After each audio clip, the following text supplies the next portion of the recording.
내가 이 일을 계속 하는 게 좋을까라는 생각을 진짜 많이 했는데 내가 이 일에 진심을 담을 수 있는가? 그 메일만 봐도 이 사람 일 잘하겠다. 심지어 그게 이제는 틀리지 않죠. 이것만 해도 일이 굉장히 빨리 늘고 신뢰할 수 있는 동료가 되는 경우가 많기 때문에 나에 대한 거절하고 일에 대한 거절을 약간 혼동해 생각하는 경향이 있어서 그렇지 않아요. 성공 확률을 높이는? 네, 확실히 그래요. 안녕하세요. 저는 시내21에서 기자로 일하고 있는 이다혜라고 하고요. 글 쓰고 말하는 일을 직업으로 삼고 있고요. 21년 차 정도 된 것 같아요. 최근에 퇴근길의 마음이라는 책을 써서 이번에 함께 하게 되었습니다.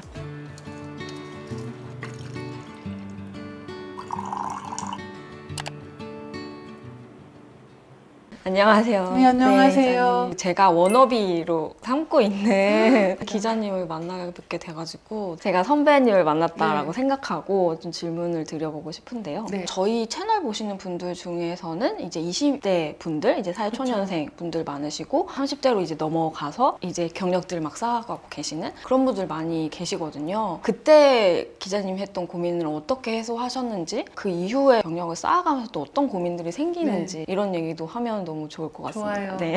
지금 하고 있는 일이지만 이게 내 적성에 맞는지 이런 것도 좀 고민이신 분들이 많은 것 같아요. 저도 똑같이 그 고민을 했거든요. 일을 시작한 다음에 나를 위해서나 이 조직을 위해서나 내가 이 일을 계속 하는 게 좋을까라는 생각을 진짜 많이 했는데 누군가가 당신에게 그 일을 맡겼다면 할 수 있다고 생각하기 때문에 맡기는 거거든요. 그리고 그것은 적성이라는 말로 다 할 수 없는 부분까지를 포함하는 것 같아요. 그 사람이 충분한 역량을 갖추고 있기 때문에 그 일을 맡기는 것이고 그 일을 좋아하는지 안 좋아하는지는 사실은 부차적인 문제가 될 때가 많은 것 같아요. 근데 만약에 일을 오래 하고 싶다라고 하면 내가 이 일에 진심을 담을 수 있는가 하는 것도 한 번쯤은 고민해 볼 만한 문제인 것 같고, 진심을 담을 수 있는가라고 하는 것은 뜻밖에도 기술적인 부분이 같이 들어간다는 거예요. 어느 정도 성취를 거둘 수 있을 때 이거 나랑 좀 맞는 것 같다라는 생각을 하기가 훨씬 쉽기 때문에 일이 내 손에 붙기 전까지의 그 처음 몇 년 동안은 적성에 대해서 오히려 너무 많이 생각하지 않는 게 일을 계속 할 수 있는 방법이 아닐까라고 생각하죠. 오래 네. 할 일을 찾았다면 좀 잘해야 되잖아요. 그 얘기를 해보고 싶은 거예요. 일잘로의 습관들이 어떤 게 있나. 제가 제일 좋아하는 사람들은 투명한 사람들이기는 해요. A를 얘기할 때 저 사람은 A를 얘기하고 있구나라는 걸 받아들일 수 있으면 내 문제에 대해서 얘기할 때도 더 빨리 고칠 수 있거든요. 근데 예를 들면 이 사람이 A에 대해서 이야기하는데 듣는 내가 사실은 B나 C에 대해서 이야기하고 있을 거야. 근데 그런 식으로 의사소통이 복잡하게 되는 사람들하고는 일을 오랫동안 해도 이 사람이 지금 진심인지 그냥 그런 척 하는 건지를 알 수가 없으니까 에너지 소모가 너무 커지는 거예요. 일 잘하는 사람들의 제일 큰 특징이라고 하면 소통 과정에서의 명료함, 투명함 같은 걸 갖춘 사람들일 때가 많고, 의사소통 얘기하시니까 진짜 일 잘하는 사람들의 말하기가 좀 궁금해지더라고요. 그러니까 매력적으로 말하는 사람은 주변에서 보셨을 때 어떤 분이신 것 같으세요? 상대가 말을 잘할 때만큼이나 상대가 내 말을 잘 들어줄 때 되게 매력적이라고 느껴요. 특히나 1대1로 대화하고 있는 상황에서라고 하면 경청하는 태도를 어떻게 보여줄 것인가 하는 것도 고민해 볼 만한 부분이라는 거죠. 우리가 열심히 들을 때 보통 어떻게 되냐면 무표정한 얼굴로 이렇게 보고 있어요. 반응을 하기보다는 되게 자기 속에 침잠해 있는 시기 될 때가 많거든요. 실제로 얘기를 들을 때 이거 재밌다, 그렇죠, 고개를 끄덕인다든가 이런 태도들을 잘 하는 사람하고 얘기를 한 다음에 사람들은 자기 혼자 얘기해놓고도 되게 좋은 얘기를 들었다고 생각하기도 해요. 그 사회초년생들이 말하는 거에 대해서 좀 논란이 됐었잖아요. 막 개그 소재로도 사용을 네네네, 하고 그쵸. 오히려 공감하는 분들도 많더라고요. 나도 좀 저렇게 될 것 같아. 미팅 자리에서 말을 잘 못하겠어. 이렇게 또 호소하시는 분들도 많아가지고 그런 분들에게 좀 팁 같은 거 있을까요? 말을 하는 법은 정말 연습이 제일 중요한 것 같아요. 말을 한 거를 뭐 녹화하든가 녹음해서 한번 들어보는 것도 굉장히 중요하고, 간단하게 대본 형태로 써서 내가 가장 중요한 이야기를 놓치지 않고 확실하게 전달되게 하는 법에 대해서는 고민을 해보시는 게 좋지 않을까라고 생각합니다. 순간적으로 당황할 때가 있거든요. 사람들 앞에서 이야기할 때는 눈치를 보니까 빠르게 다음 말로 넘어가려고 해요. 그러면서 그 사이를 채우려고 하다 보니까 보니까 이상한 말버릇 같은 게 튀어나온다든가 그게요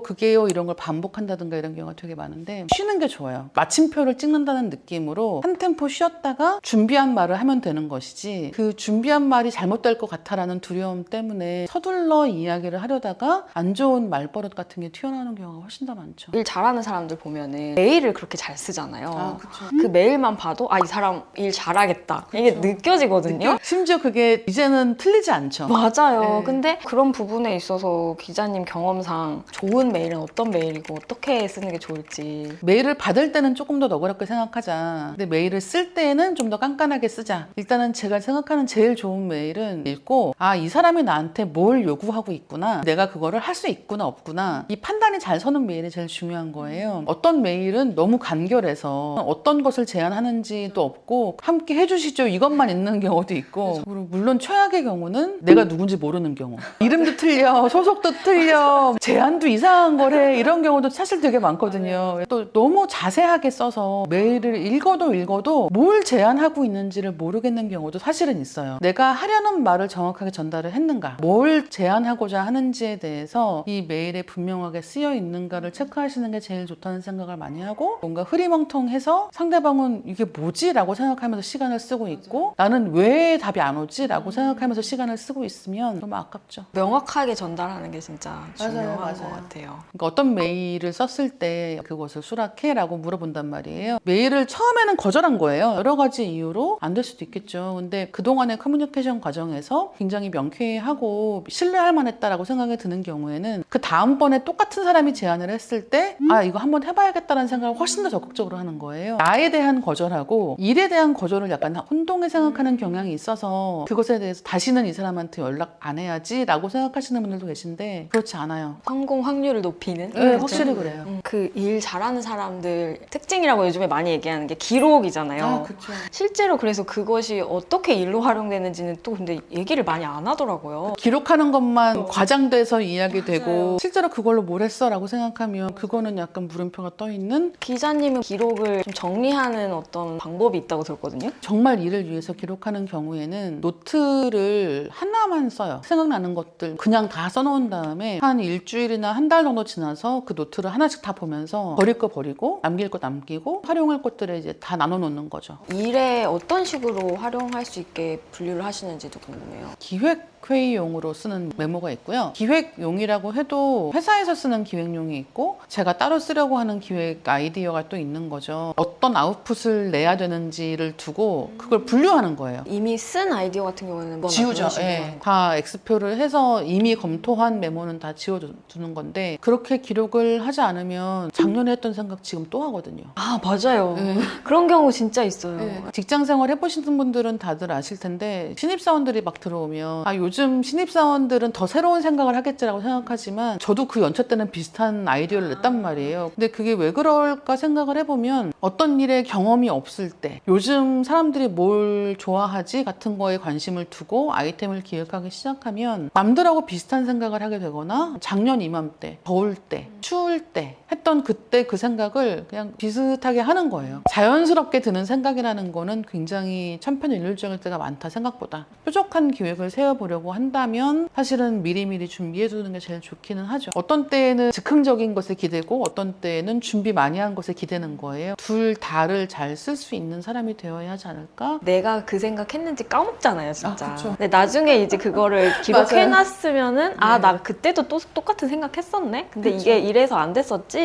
라고 맞아요, 그거를 이제 나중에 그 기록 통해서 또 볼 수도 있고 그쵸. 그런 검토의 어떤 기준이 될 수 있을 것 같아요. 제일 재밌는 거는 그땐 안 됐는데 지금은 되는 아이템들도 있어요. 그럴 수 있을 것 같아요. 시대가 바뀌어서 경력자들도 어쨌든 실수를 하잖아요. 그쵸. 그럴 때 그 실수를 수습하는 방법이 중요하다는 생각이 들더라고요. 실수가 완전한 실패가 되지 않게 하기 위한 그런 수습 방법은 뭐라고 생각하시나요? 되풀이만 안 하면 돼요. 같은 실수를. 같은 실수를. 자기가 뭘 실수했는지를 모르고 넘어가는 경우가 훨씬 많아요. 그러니까 얘기를 들어도 뭘 지적받았는지를 정확하게 모르는 거예요. 요즘에는 다들 빨리 인정을 해요. 인정만 빨리 해요. 계속 되풀이 하는 거예요, 실수는.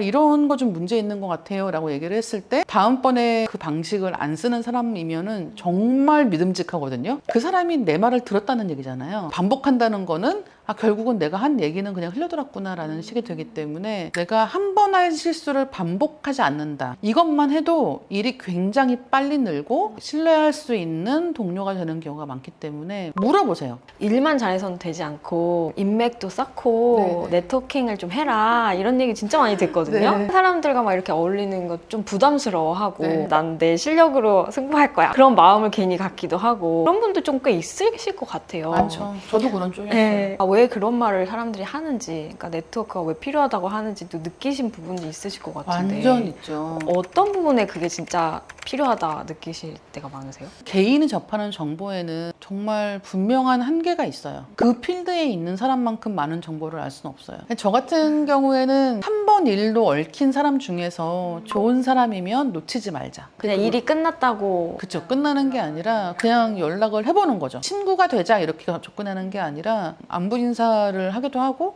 차 한잔 할까요? 라고 말을 해보기도 하고 사람들하고 조금씩 관계를 쌓아갔는데 많거나 넓지는 않고 다만 의식적으로 내가 편한 사람들하고만 있는 거는 안 되겠다라고 생각하는 쪽이에요. 내가 잘 모르던 사람들하고 부대끼는 연습을 계속 해보는 건 되게 중요한 것 같고 그러니까 노력을 한다고 해서 다 성공하는 게 아니다. 그래도 노력을 해야 그 한 명, 두 명을 늘려갈 수 있다라고 생각하시면 제일 좋죠. 그렇게 늘려가서 그게 어떤 부분에서 많이 도움이 된다고 생각하세요? 있는지도 몰랐던 분야를 알게 해주는 사람들이 제일 좋기는 해요. 세상에 어떤 직업이 있는지에 대해서 또 그 직업을 가진 사람들이 어떻게 돈을 벌고 있는지에 대해서 우리가 알고 있는 건 내 분야밖에 없거든요. 다른 분야 사람들하고 어울려서 있다 보면은 30대, 40대가 돼서 갑자기 전직하시는 분들 계시거든요. 아예 다른 분야로 일을 바꾸시는 분들이 있어요. 그럼 대체 저 사람은 뭘 믿고 저렇게 하나 싶지만 일을 하는 사람이 제일 잘 알려줄 수 있고요. 회사 옮기려고 할 때 평판 조회라는 걸 한단 말이에요. 이 구직자 입장에서도 레퍼런스 체크는 필요한 것 같아요. 그 회사 분위기가 어떤지, 내 자리에 TO가 왜 났는지 그게 되게 중요할 때가 많아요. 생각보다. 근데 그런 게 사람들이 가지고 있는 힘이거든요.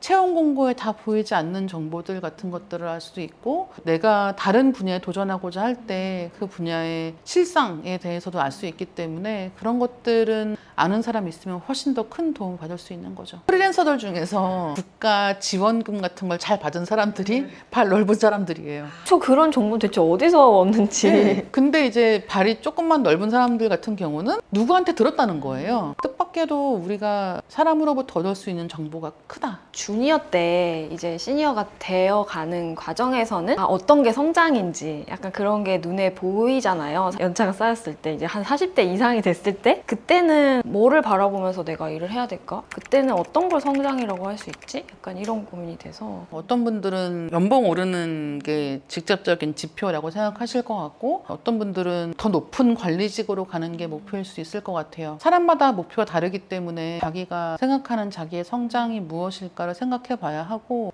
우리가 획일적으로 한 줄에 서서 하나의 방향을 보고 가는 게 아니기 때문에 시니어가 되면 주니어가 들어오잖아요. 일을 가르치기 시작을 해야 되고 새롭게 합류한 사람들하고 내가 어떻게 일을 하고 있나 결국은 서로서로 존중해가면서 상대방이 원하는 걸 이룰 수 있게 도와주는 것들도 굉장히 필요하고 저도 그렇게 해주고 싶고 저도 그런 도움을 받고 싶고 그렇습니다. 기자님이 생각하는 성장은 결국에는 다 같이 잘할 수 있는 거 예, 그게 제일 좋다고 생각하고 잘했으면 좋겠어요.